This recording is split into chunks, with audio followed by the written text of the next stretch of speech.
Bonjour, c'est l'Instant T, votre rendez-vous quotidien avec l'info. Au programme aujourd'hui, le marché du port breton, la fête des voisins de travail et la pose de la première pierre d'une maison passive. Ça, ce sera avec vous, Frédéric Lorenzon, bonjour. Bonjour Pauline, alors la maison passive, c'est là, tout en haut. Ah oui. Beaucoup de gens le connaissent, c'est le DPE, diagnostic de performance énergétique. Et il y a des maisons qui sont tout en haut là, et encore bien en dessous de 50. Quoi. On a hâte d'en savoir plus, ce sera tout à l'heure avec vous. Et puis focus sur l'auto-entrepreneuriat aujourd'hui avec notre invité, Frédéric David, bonjour. Bonjour. Vous êtes la présidente de la Fédération des auto-entrepreneurs du Grand Ouest. Combien de personnes ont le statut d'auto-entrepreneur dans le Finistère? On est à 3000 questions pièges à peu près. Voilà, dans le Finistère. Sur 1,2 million en France. On en parle ensemble tout à l'heure. Et puis comme chaque jeudi, nous avons l'honneur d'accueillir sur le plateau Benjamin Bréon, le spécialiste des réseaux sociaux qui sait tout ce qui se dit sur le web. C'est ça? Bonjour Benjamin. C'est ça, Big Brother, c'est moi. Alors, qu'est-ce qui a fait frémir le web cette semaine? Franchement, pas tellement les auto-entrepreneurs, mais ça a pas mal parlé d'astronomie. Ah, ce sera tout à l'heure dans l'instant web. Oui, la lune de sang, entre autres, et Mars. On verra ça tout à l'heure et puis on retrouve également la brève de chambre de Sébastien, ce sera en fin d'émission. Tout de suite on démarre par un point sur l'actualité de ce jeudi 1er octobre. La filière porcine traverse une crise sans précédent et les rebondissements de ces derniers jours au marché au cadran de Plérin n'ont pas arrangé la situation, à tel point que la pérennité de la structure créée en 1972 pour réguler les prix est menacée. Explication avec Anne Burlot. Le marché du porc survivra-t-il malgré les récentes crises qui l'ont secoué? L'Institut est boycotté depuis le mois d'août par la Coperle et Bigard, les deux principaux acheteurs. Il y a quelques jours, son président a été contraint de démissionner. Et l'Union des groupements de producteurs de viande de Bretagne vient de renoncer au seuil des 1,40 € le kilo de porc. Un prix de vente minimal sur lequel s'étaient pourtant engagés les différents acteurs de la filière avec l'État.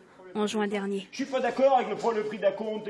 Des décisions que déplorent la plupart des producteurs. Je comprends les décisions qui ont été prises, mais j'en suis pas d'accord. Parce qu'en fin de compte, je pense que le fait de changer de DOM ne changera pas le problème, puisque le problème c'était un blocage au niveau du départ des abattoirs type Bigard ou Coperle.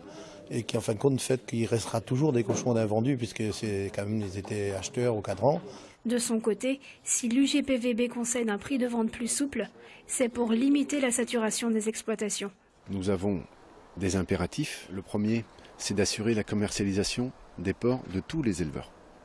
Or aujourd'hui, avec un prix qui était instrumentalisé de manière assez claire, ça a beaucoup aidé la trésorerie des éleveurs.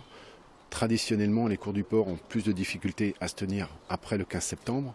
On se retrouvait dans une impasse totale au niveau, et on est dans une impasse totale au niveau de la fluidité des animaux en élevage. Donc il y a aujourd'hui certainement entre 50 et 60 000 porcs qui ne sont pas abattus dans les élevages. Les représentants de la filière porcine, dont la Coperle et Bigard, se sont donné 15 jours pour réformer le marché du porc et s'attaquer aux priorités. Tout d'abord, tirer le plus juste prix pour l'ensemble des producteurs. Après, c'est de faire revenir à la barre, je dirais, Coperle et Bigard. Il y a des réunions de travaux qui sont engagées. Après, les décisions leur appartiennent. La plupart des producteurs de porc ne croient plus au retour des deux géants de l'abattage sur le marché au cadran de Plérin. En attendant, le prix de vente moyen continue de chuter. Ce jeudi, il est tombé à 1,312 € le kilo. Et près de 15 000 porcs n'ont pas trouvé preneur. Alors on connaissait déjà la fête des voisins, mais depuis quelques années, en France, la fête des voisins au travail se développe. Dans ce cas, il est toujours question de convivialité et de rencontres, et ces rendez-vous peuvent même renforcer l'économie locale. Exemple à Briec avec Anaïs Plateau. Des compléments alimentaires pour animaux, des chaînes de production et un groupe de visiteurs un peu particulier. Ils viennent de deux autres entreprises situées sur la même zone industrielle de Briec. L'idée, découvrir d'autres métiers et rencontrer des travailleurs des entreprises voisines. C'est créer du relationnel, créer un moment de convivialité. On le fait à titre personnel, alors pourquoi ne pas le faire à titre professionnel? La communauté des 5 communes du pays Glazic s'est investie dans la logistique.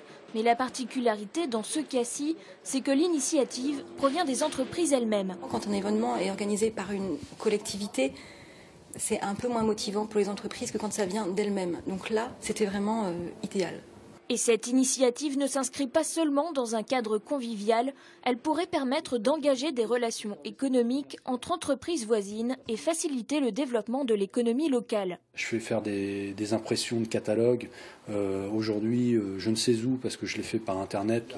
Demain, je solliciterai 3i Concept au final puisque je les connais. Ça nous rapproche en fait. À l'échelle d'une zone d'activité, d'une communauté de communes, il y a intérêt à soutenir ces rencontres, à faire que les ressources, les compétences, les projets des voisins, comme ils l'ont dit aujourd'hui, si justement se rencontrent. Et de là, on pourra imaginer peut-être trouver de nouvelles richesses, de nouvelles entreprises, peut-être même seront intéressées par cet échange. En tout cas, la rencontre a eu du succès. Une cinquantaine d'employés ont participé aux 3 visites d'entreprise et leur avis est unanime. Les 2 visites étaient très intéressantes, très enrichissantes. Très instructif. Je ne pensais pas qu'il y avait ça sur le territoire. C'est quelque chose de constructif, je pense. Et qu'il faut, oui, peut-être refaire l'année prochaine, pourquoi pas. La matinée de rencontre s'est terminée par un apéritif offert par les entreprises qui n'ont pu ouvrir leurs portes. Les organisateurs réfléchissent déjà à une prochaine édition, pourquoi pas en juin, pour de nouveau vivre un moment convivial sous le soleil. Et on parle maintenant d'économie d'énergie avec le lancement d'une maison passive grand public. Et c'est dans le Finistère que ça se passe, Frédéric Lorenzo. Oui, Pauline, on parle de consommation de 200 € d'électricité par an. Alors on est beaucoup à en rêver, mais on se dit que ça va coûter cher à la construction pour arriver à un tel résultat. Le promoteur finistérien Maison de l'Avenir donc l'assure. Son concept de maison passive ne coûte pas plus cher qu'une maison traditionnelle aujourd'hui et permet d'abaisser la consommation de 50% par rapport aux meilleurs bâtiments construits actuellement. La pose de la première pierre a eu lieu ce mercredi dans un quartier de Brest. Et on regarde votre reportage. Dans ce nouveau quartier de Brest, ce promoteur a choisi de construire une maison très économe en énergie et de devancer ainsi la réglementation thermique 2020. Le concept, baptisé Bâti Passive, repose sur quelques recettes simples. Plus d'isolation, une meilleure exposition, plus d'ouverture au sud que la réglementation standard et une meilleure perméabilité à l'air, ça veut dire une meilleure étanchéité de la maison pour s'assurer que le moindre kilowatt créé par le soleil naturellement ne se perde pas. Résultat, une consommation électrique annuelle annoncée à seulement 200 €. Même si elle est performante, Bâti Passif fait quand même quelques concessions par rapport aux normes exigeantes du Passive House, l'institut allemand chargé de la certification des bâtiments passifs. Une des concessions, l'installation de radiateurs. Aujourd'hui, on est obligé de le mettre parce que la réglementation nous demande dans ses calculs de mettre un minimum de kilowatts, même si le bioclimatique est bien travaillé au départ. Maintenant, il est vrai qu'on peut rêver de la maison sans chauffage. Maintenant, l'avenir sera plutôt d'une maison quelque part avec chauffage, où on viendra effacer le coût du chauffage avec de la création d'électricité photovoltaïque. Le renforcement de l'isolation et la performance énergétique ont un coût. Généralement, une maison passive coûte 20 à 30% plus cher qu'une construction traditionnelle. Ici, avec 1 500 € le mètre carré, le promoteur reste dans les prix courants. Aujourd'hui, on propose nos maisons bâties passives au même prix que la même maison en pompe à chaleur. Et tout ça, ça a été le plus compliqué puisqu'il a fallu choisir dans les éléments d'isolation, de conception de la maison, les éléments les plus pertinents en termes économiques pour arriver à ce résultat. Le promoteur annonce déjà la commercialisation de 5 maisons. Petit plus, cette visite virtuelle grâce à la réalité augmentée. On voit notre maison. Alors vous l'évoquiez tout à l'heure, Frédéric, une maison passive, ça se situe ici sur le diagnostic de performance énergétique DPE. C'est incroyable. Ouais. C'est même bien au-dessus puisque le A est à 50 et une maison passive, c'est entre 10 et 15. Alors, c'est des kilowattheures par mètre carré équivalent pétrole. Alors, c'est un petit peu compliqué. Pour simplifier, une maison passive, on dépense 200 à 300 € d'électricité par an pour une maison de 120 mètres carrés hors abonnement. Abonnement compris, on est en gros à 500 €. C'est quand même pas beaucoup, 50 € par mois. Ah non, c'est pas beaucoup. La maison passive coûte plus cher, c'est ce qui se dit. Comment ce promoteur a-t-il pu réussir à abaisser le coût? Alors d'abord, avec l'isolation renforcée, évidemment, le système de chauffage est allégé. Donc il coûte moins cher à l'achat, à l'entretien également, c'est ce qu'expliquait le promoteur. Ensuite, le constructeur a fait de la recherche et du développement pour abaisser au maximum le coût des différents équipements qui rentrent dans la construction de cette maison. Alors pourquoi les promoteurs s'intéressent aux maisons passives, Frédéric? Les constructeurs de maisons sont tenus de respecter les réglementations thermiques, les fameuses RT. Actuellement, c'est donc la RT 2012 qui est en vigueur. Elle donne notamment les fameuses maisons BBC, basse consommation. Mais en préparation, il y a la RT 2020 et elle imposera des performances comme la maison qu'on vient de voir, de découvrir. Les promoteurs sont donc obligés d'anticiper pour suivre le marché. Certains vont même plus loin. Imagine déjà la maison à énergie positive, donc une maison qui consommera peu d'énergie mais qui sera même capable d'en produire. On peut d'ailleurs signaler qu'un groupe de travail existe au niveau national entre constructeurs et l'ADEME, l'Agence pour la maîtrise de l'énergie. Le constructeur finistérien Trécobat y participe et s'apprête lui aussi à poser la première pierre d'un projet de maison à énergie positive dans les prochaines semaines à Brest. Et d'ailleurs, clin d'œil, pour l'occasion, le constructeur cherche une famille pour habiter cette maison témoin qui va servir un peu de laboratoire pour voir quelle est la consommation d'une famille type. 2 parents, 2 enfants, donc pour nous, c'est pas ça encore, Frédéric.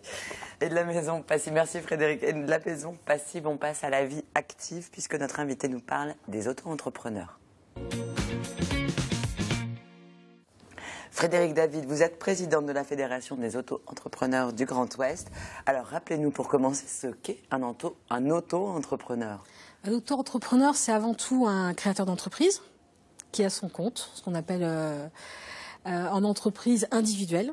Donc beaucoup d'auto-entrepreneurs se disent des fois, je ne suis pas un chef d'entreprise, mais si, tout le monde, on l'est tous. Et on peut tous devenir auto-entrepreneurs. Eh bien, on peut tous effectivement avoir son projet de création et décider de se mettre à son compte, vulgairement. Ce n'est qu'une forme, en fait, juridique, tout simplement. Travailler. Les activités peuvent convenir à l'auto-entreprise. Est-ce qu'il y a des restrictions? Oui, il y a des restrictions, effectivement. Il y a des métiers où on ne peut pas... Hier, j'étais avec une personne qui est sage-femme, elle ne peut pas être en auto-entreprise, par exemple. D'accord. On a des métiers, c'est réglementé. Non plus ne peut pas. Tout ce qui est médical. Un prof, on ne peut pas être prof. Alors, on peut donner des cours à domicile et se mettre en entreprise individuelle. On peut être psychologue en auto-entreprise, mais on ne pourra pas être effectivement médecin en auto-entreprise. Il y a des métiers, par exemple, pour les libéraux, mais aussi pour les artisans. On peut imaginer un jardinier ne peut pas se mettre en auto-entrepreneur. Pourquoi? Parce qu'il dépend de la MSA. Donc, les métiers de l'agriculture, c'est une autre forme juridique. Donc, alors ça, c'est des métiers qu'on ne peut pas faire en étant auto-entrepreneur, mais est-ce qu'il y a des domaines où, justement, il y en a énormément? Alors, énormément, effectivement, dans le bâtiment, beaucoup de personnes qui commencent leur activité, soit commencent une activité en tant que maçon, etc., pour après se développer, soit en activité complémentaire. On va avoir aussi dans l'industrie, on va avoir beaucoup dans toute cette notion de service à la personne, mais aussi tous les temps périscolaires, tous ces accompagnements d'enfants, le domaine dans ce domaine-là artistique, et sportif. Tout le conseil, énormément de conseils. Vraiment, personnellement, moi, je sens beaucoup de gens dans ce secteur-là, les consultants, les coachs. Ça a le vent en poupe. Alors, rien qu'un chiffre, 9100 créations en 2014, rien que dans le bâtiment en Bretagne. C'est vrai qu'on comprend que ce secteur d'activité est très prisé. Alors, on va écouter une auto-entrepreneuse finistérienne. Il s'agit de Geneviève Drouet. Elle est à son compte depuis 1 an. Elle travaille dans le développement des ressources humaines. On l'écoute. Moi, j'ai choisi l'auto-entreprise parce que je trouvais que ça me convenait le mieux. Et tant sur le plan familial que sur le plan économique et pour mes clients aussi. Il y a quand même quelques limites à cette forme d'entreprise qui est bien entendu la franchise de TVA. Certaines entreprises donc ne récupèrent pas la TVA puisque nous facturons hors TVA.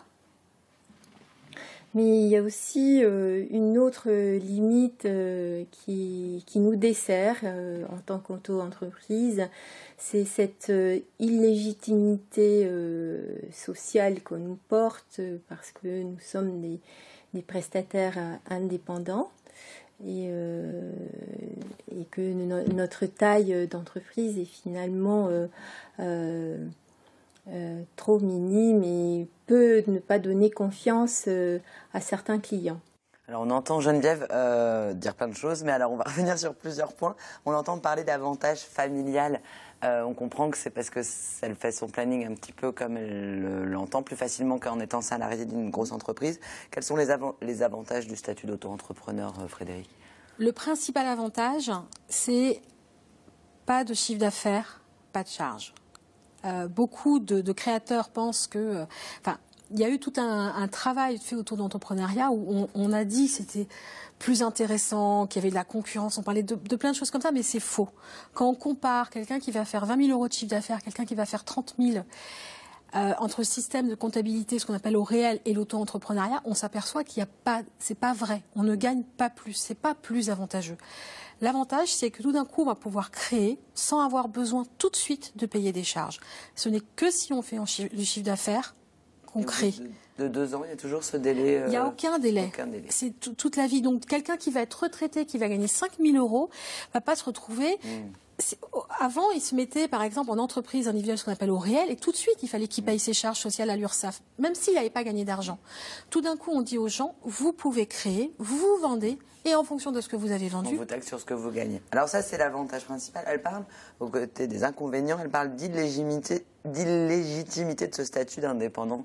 Pour vous, quels sont les désavantages de ce statut? Moi, je trouve formidable ce statut. Donc, j'ai un peu du mal. Je suis plutôt à œuvrer pour essayer de transformer le discours des gens. J'ai été très malheureuse de voir qu'il a été beaucoup attaqué par l'artisanat. C'est dommage. Je pense qu'il a été, c'est lié à d'autres systèmes, d'autres lobbying, d'autres histoires, et que du coup, dans la pensée du commun des mortels, c'est faussé.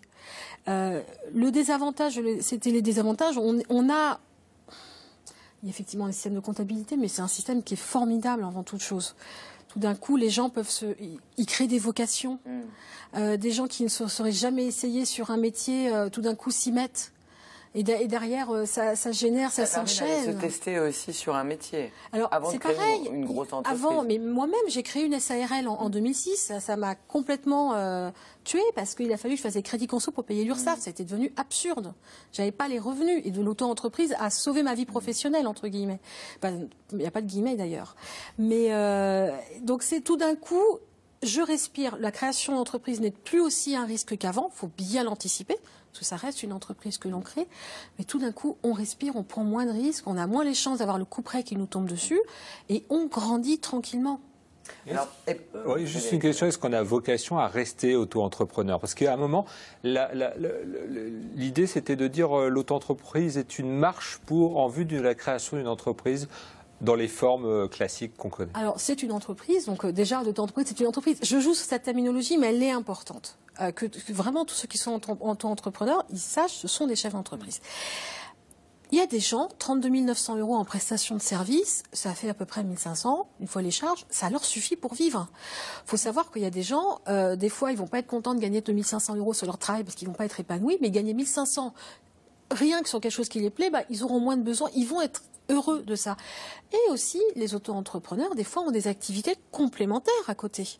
Donc, ça se trouve, quelqu'un qui va arriver à 30 000 euros de chiffre, honnêtement, ça va très bien lui satisfaire parce qu'il a peut-être un autre petit revenu à côté, etc. Et ça va faire qu'il gagne bien sa vie. On n'a plus beaucoup de temps, Frédéric, mais un mot sur le fait qu'il y a de moins en moins d'auto-entrepreneurs en France. Pas dans le Finistère, dans le Finistère, il y en a de plus en plus. Sur le plan national, depuis 3 mois, on voit une véritable baisse de la création d'entreprises, notamment dans le métier du bâtiment, de l'artisanat, du fait de l'obligation aujourd'hui pour les créateurs de ces secteurs-là de suivre un stage qui s'appelle le stage préalable à l'installation, qui dure 1 semaine, qui est cher, qui a des délais d'attente qui peuvent aller de 2 à 4 mois. Et donc, du coup, ça peut couper l'herbe sur le pied. Et surtout, des gens qui sont salariés, qui veulent créer une activité complémentaire dans le milieu de l'artisanat, ne pourront jamais se libérer 1 semaine sur leur temps de travail pour aller suivre ce stage qui est devenu obligatoire. Et il y a aussi une obligation pour les artisans et les commerçants, les professions libérales ne sont pas touchées, de s'immatriculer au registre du commerce et registre du métier. Et on ne peut pas le faire en ligne, il faut se déplacer dans les chambres. Donc encore des choses à décomplexifier du côté du statut. Merci beaucoup en tous les cas Frédéric David. On retrouve toutes les infos sur l'auto-entrepreneuriat en Bretagne sur www.fedae-grandouest.fr. Allez, c'est l'heure de retrouver la brève de chambre.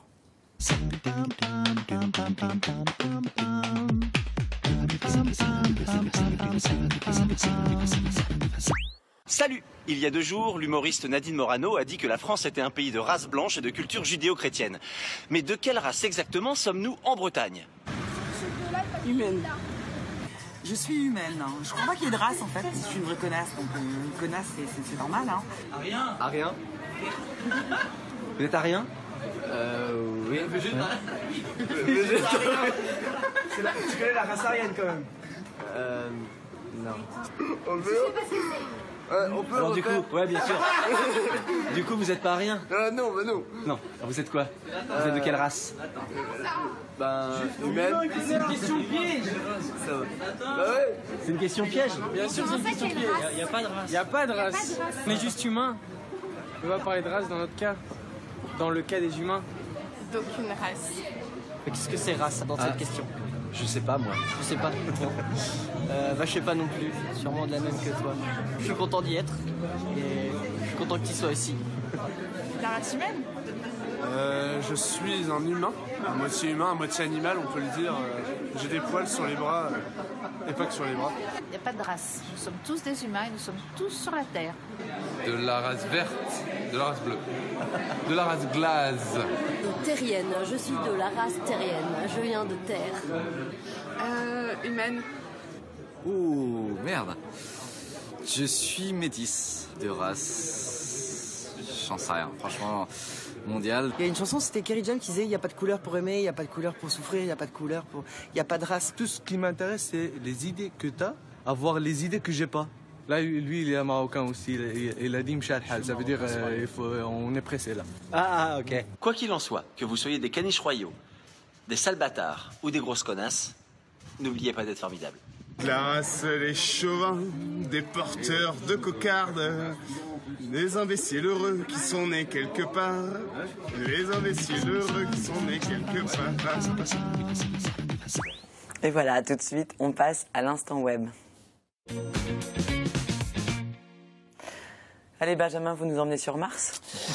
C'est ça. Enfin bon, nous enflammons pas. C'est vrai, mon voyage était essentiellement virtuel. Alors c'est vrai qu'on a pas mal parlé cette semaine de la lune rousse. Enfin, on a essentiellement parlé chez nous. Le monde entier a parlé plutôt de la planète Mars, et le web est extrêmement réceptif à ce type d'infos. Il y a des dizaines de sites consacrés aux planètes. Il y a des groupes Facebook qui rassemblent des dizaines de milliers de passionnés. Puis la NASA, qui est à l'origine de l'annonce, évidemment, elle-même un compte Facebook à 12 millions de fans, un compte Twitter à 12 millions d'abonnés aussi. Pour vous donner un ordre d'idée, c'est à peu près 10 fois plus que François Hollande.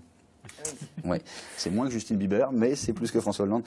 Leur tweet annonçant la présence d'eau liquide sur Mars a ainsi été reposté plus de 45 000 fois en 24 heures. Et il faut dire qu'ils sont au top sur le sujet. Même le robot Curiosity, qu'on a envoyé explorer la planète rouge là, et rencontrer les petits hommes verts, a son propre compte Twitter et tweet très, très régulièrement. La NASA d'ailleurs, on peut le voir là, un site web qu'on peut que conseiller. Dernières infos, photos, lancement de satellites en direct, discussion avec les astronautes, c'est vraiment bien fait et c'est tout à fait passionnant. Et comme ils communiquent très bien, l'intérêt pour Mars a été assez logiquement boosté par cette dernière découverte. Si on regarde les courbes de consultation Google ou les courbes Twitter, ça laisse pas tellement de doute. Ce qui veut dire d'ailleurs que la planète Mars intéresse beaucoup plus que deux autres gros consommateurs de bande passante, le chanteur Bruno Mars, d'une part, et le groupe 30 Seconds to Mars, dont le gourou chanteur était venu célébrer une grand-messe grandiloquente là, au Charru en 2014. Il y a les barres chocolatées. Mais c'est pas le sujet. Il y a les barres chocolatées, mais alors qui font beaucoup moins de buzz et moins de concerts aussi par la même occasion. Alors je me suis demandé, bien sûr, où en France on s'était le plus intéressé à cette découverte de Mars. Et là, surprise, paf, c'est chez vous, c'est en Loire-Atlantique. Est-ce que c'est faute d'être rattaché à la Bretagne qu'ils ont commencé à lorgner sur une autre planète? Non, en fait, vous savez bien qu'on fait dire ce qu'on veut aux statistiques, et c'est surtout qu'ils ont 4 communes qui en portent le nom, hein, Saint-Mars-la-Jaille, Saint-Mars-du-Coutet, etc. Alors que si on recentre les recherches sur planète Mars, en français, c'est la Bretagne qui est en tête et qui s'intéresse le plus à cette découverte de la planète Mars. On attend d'ailleurs avec impatience les demandes de réunification qui ne devraient pas tarder. Comment vous trouvez ces petits... C'est Google Trends, c'est vraiment c'est en vente libre gratuitement sur Google. Merci.